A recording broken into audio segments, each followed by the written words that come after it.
The federal government has formally commenced the long-awaited repayment of 4 trillion naira debt owed by power generation companies with the launch of 509 electricity bonds. Welcome to Business Point.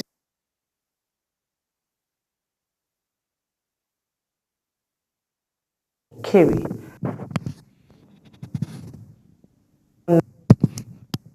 Company PLC bond program represents your intervention aimed at easing the deep liquidity crisis that has crippled Nigeria's power sector for years.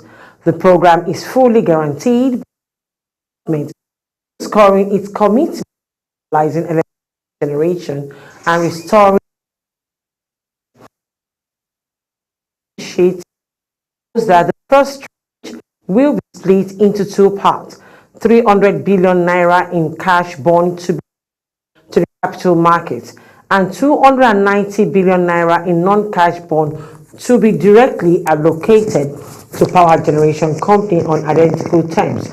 The Series 1 bond is scheduled for issuance between November and December 2025, with Cardinal Stone Partner Limited acting as the lead issuing house and financing advisor. The 7-year bond carries a fixed coupon with interest paid semi-annual in arrears and will be redeemed on amortizing basis over the tenure. Pricing will be benchmarked against the yield on 7-year federal government of Nigeria bond with an added spread, while the offer will be executed through a book build process. The minimum subscription size has been fixed at 5 million naira. To enhance this attractiveness, the bond will be listed on both the Nigerian Exchange Limited and the FMDQ Security Exchange. It qualifies under the Trustee Investment Act and meets National Pension Commission requirements, making it eligible for pension fund administrators, banks, insurance firms, asset management, and other institutional investors. The instrument also enjoys central bank liquidity status and carries the full faith of the federal government. The issue has been used as the discretion to up to 1.23 naira. This room cash bond allocation to Genco if need arises, potentially accelerating debt settlement within the sector. Proceeds from the issuance will be issued solely to clear on outstanding liabilities owed to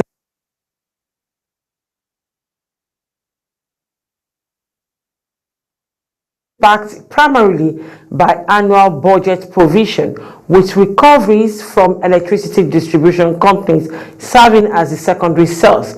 Ahead of the issuance, Cardinal Stone has invited institutional investors forum, where the Presidential Power Sector Debt Reduction Committee, chaired by the Minister of Finance and Coordinating Minister of the Economy, Wale Edun, is expected to outline the structure of the bond, explain ongoing power sector reform, and encourage strong market participation. The reform is scheduled to hold virtual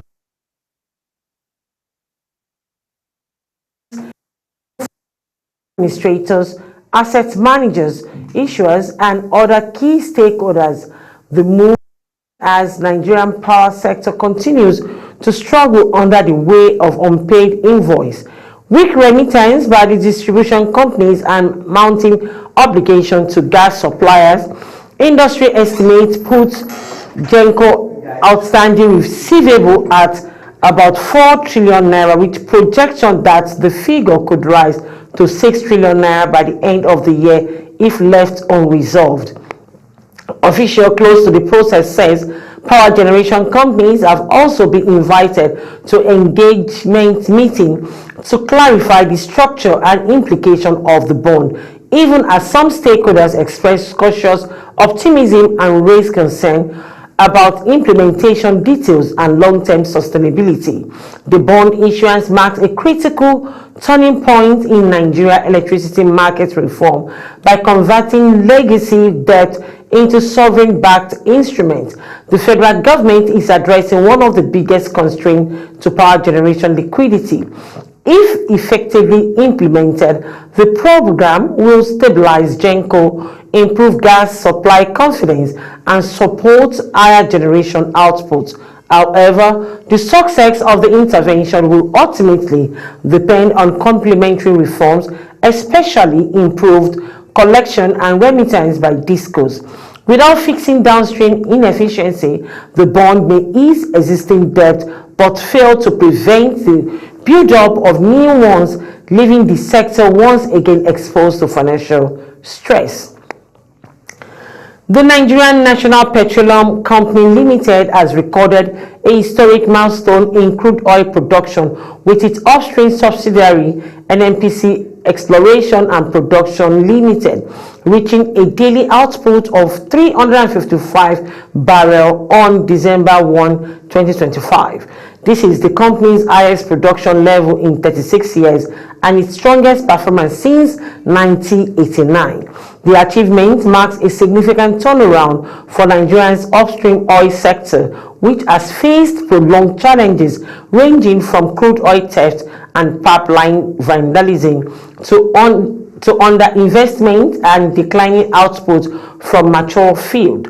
It also reflects renewed momentum in the effort to restore stability and growth in the national oil production.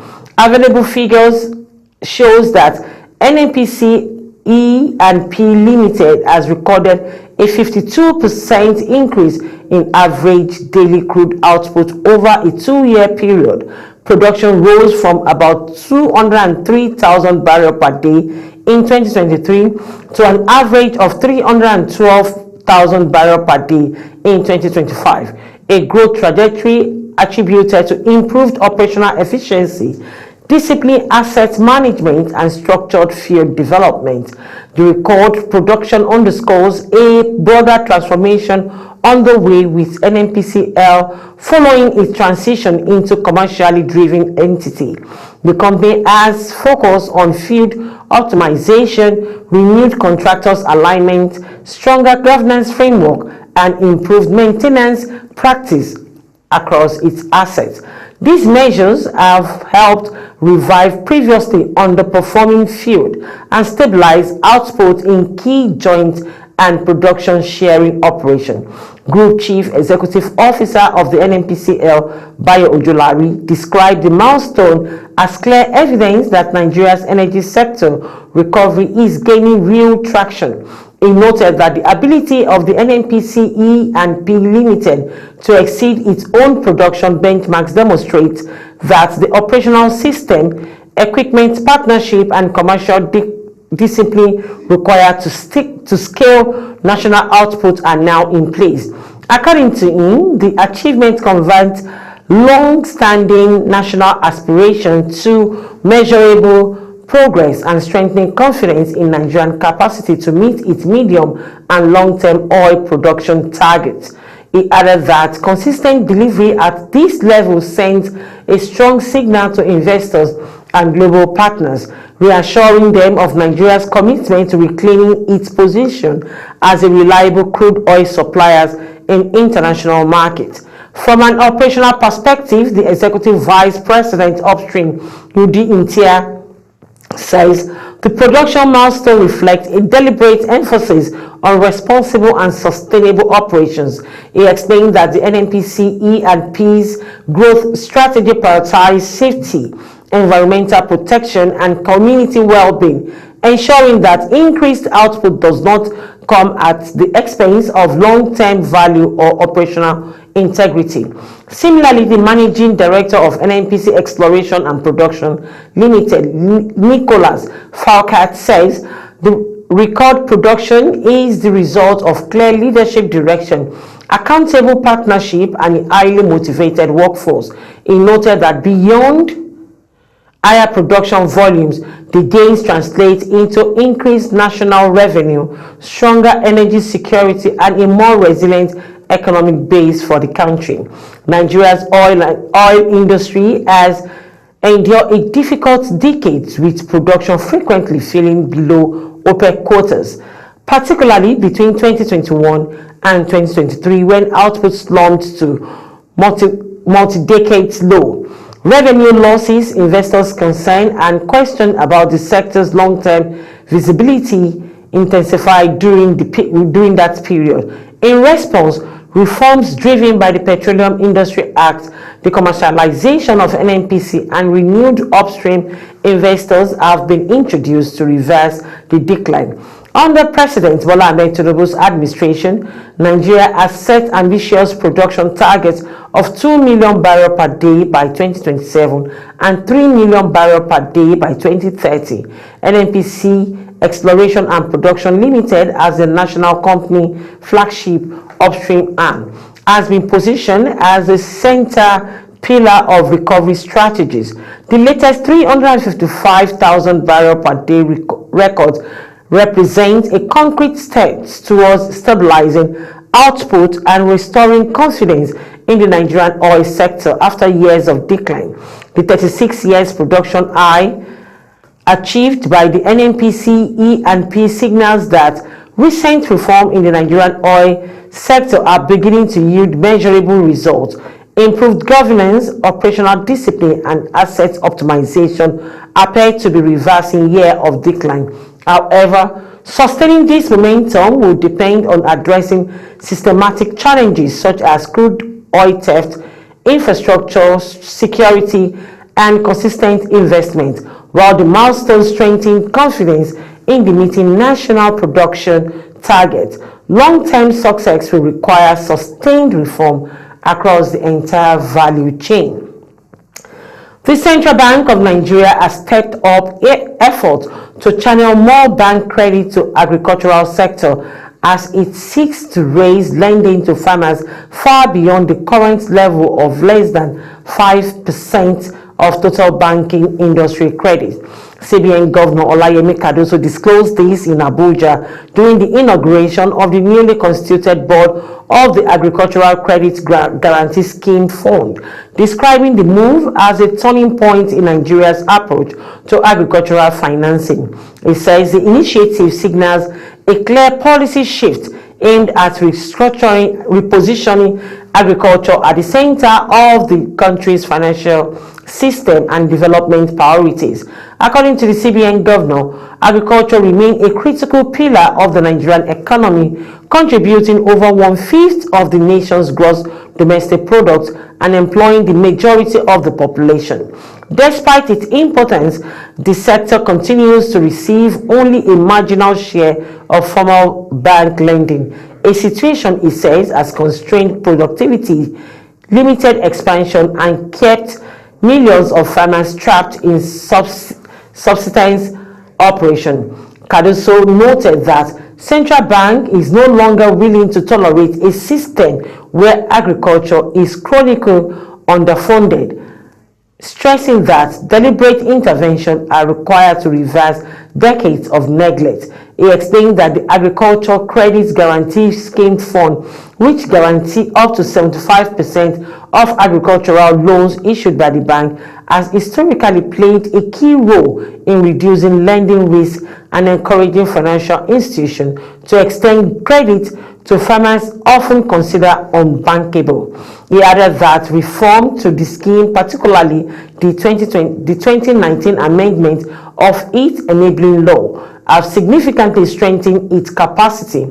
The amendment increased the fund share capital from 3 billion naira to 50 billion naira and expanded its mandate to deepen financial inclusion. The revised law also introduced a more inclusive governance structure, bringing farmers' representatives into the board alongside government officials, a move designed to ensure that policy decision reflects reality on ground. The CBN governor says the renewed focus on agricultural financing aligns with the federal government's renewed hope agenda, which aim to build a resilient, inclusive, and technological-driven agricultural economy. It says improved access to finance is essential to achieving food security, reducing rural poverty, and creating sustainable wealth across the country. Cardoso drew attention to the challenges facing the smallholders farmer, who account for about 80% of the Nigerian's farming population and produce roughly 90% of the nation's food. He observed that many of them remain excluded from formal credit due to lack of collateral, credit history, and access of financial service, even though they form the backbone of the food production and the rural economy. Also speaking at the event, the chairman of the newly inaugurated board, Dr. Olusegun Oseyin, says the scheme must prioritize grassroots farmers who remain the most financially vulnerable. He noted that many farmers in rural communities operate without access to affordable credit, modern storage facility, or infrastructure, leading to post-harvest losses and reduced incomes. According to him, addressing these gaps is critical if agricultural financing is to translate into real improvement in food production and rural livelihoods. The CBN renewed push to expand agricultural lending reflects growing urgency around the food security, inflation control, and rural economic growth, strengthening credit guarantees and improving governance of the agricultural credit guarantee scheme could encourage banks to take agriculture more seriously as a viable lending. However, increasing loan volumes alone may not be sufficient. Lasting impact will depend on complementary investments in infrastructure, storage, extension service, and market access to ensure that credit translates into higher productivity and reduced post-harvest losses. The federal government has significantly ramped up short-term domestic borrowing, raising 4.72 trillion naira through the issuance of Treasury bill in the fourth quarter of 2025 as part of the financing plan for the 2025 budget. The data released by the Central Bank of Nigeria under its Nigerian Treasury bill issue program for the fourth quarter of 2025 shows that the amounts raised represent a sharp 168% increase compared to 1.76 trillion borrowed in the third quarter of the year. The increase reflects higher funding requirements towards year-end as well as the government's continued reliance on domestic debt markets to bridge fiscal gap. Treasury bills are short-term debt instruments with maturity of less than 1 year, issued by the central bank on behalf of the federal government. Beyond funding government obligation, they also serve as a key monetary policy tool used by Apex Bank to manage liquidity and control money supply within the economy. The fourth quarter of the Treasury bill program runs from October 1 to December 24, 2025, with settlement dates spanning from October 2 to December 18, 2025 over the period. The CBN planned to issue 700 billion naira in 91 days bill, 870 billion naira in 182-day bills, and dominant 3.15 trillion naira in 364 days bill, underscoring the government's preference for near 1 year instruments to lock in funds for a long period within the short-term window. A breakdown of the issuance shows that in October, the CBN sold 1.22 trillion naira worth of treasury bills. This includes 200 billion naira in 91 days and 220 billion naira in 182-day bills, and 800 billion naira in 364-day bills. In November, total issuance increased to 1.35 trillion naira, comprising 200 billion naira in 91-day bills, 250 billion naira in 182-day bills, and 900 billion naira in 364-day bills. For December, the Apex Bank plans the heaviest borrowing of the quarter, with 2.15 trillion naira in treasury bills slated for sales. This will include 300 billion naira in 91 days, 400 billion naira in 182-day bills, and 1.45 trillion naira in one-year tenor bills. The dominance of the 364-day bills across all 3 months reflects strong investors' appetite for heavier yielding government securities and the government's need to reduce frequent rollover associated with shorter tenor. The sharp rise in Treasury bills issuance in the fourth quarter points to mounting fiscal pressure and higher funding needs towards end of the budget cycle. While the domestic market has continued to absorb this issuance, sustained reliance on short-term borrowing could raise rollover and interest rates risk. Balancing Treasury bill with long-term debt instruments will be critical to maintaining debt sustainability and managing borrowing costs in the months ahead. All right, let's take a quick short break now. We'll be right back. Don't go away. Stay with us.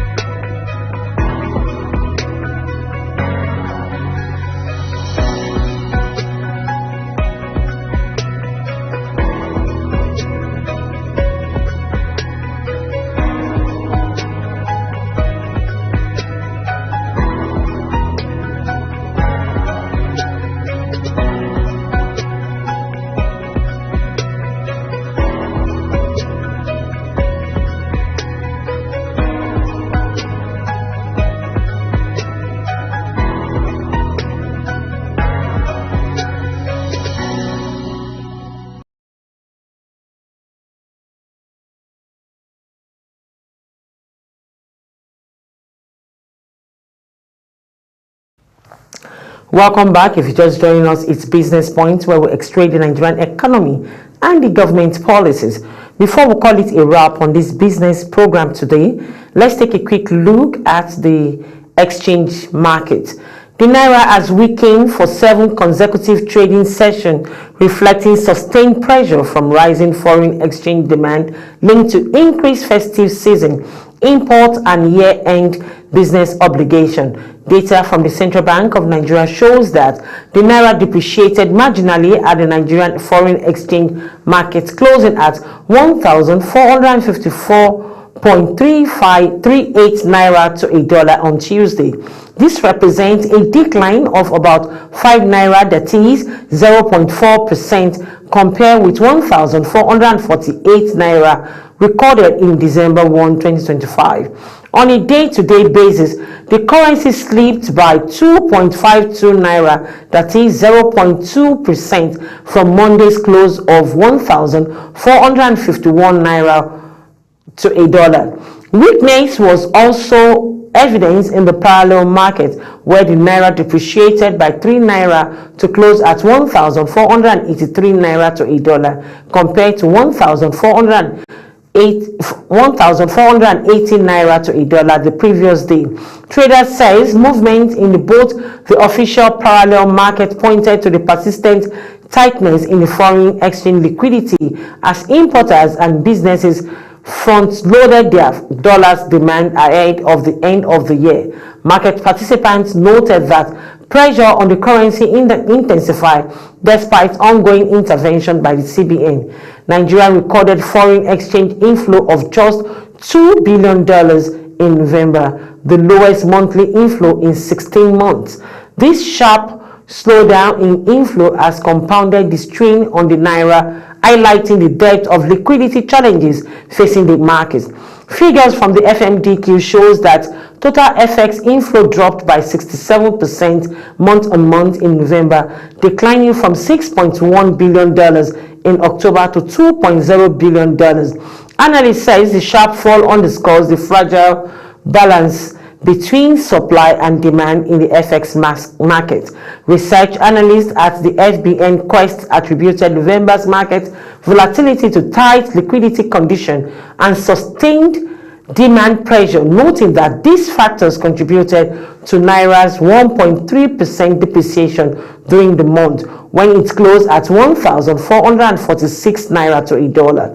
Meanwhile, the Central Bank of Nigeria has provided further clarification on new guidelines governing access to business travels allowance and personal travel allowance. Under the revised framework, travelers are permitted to review up to 25% of the approved allowance in cash, while a minimum of 75% must be credited to a prepaid card.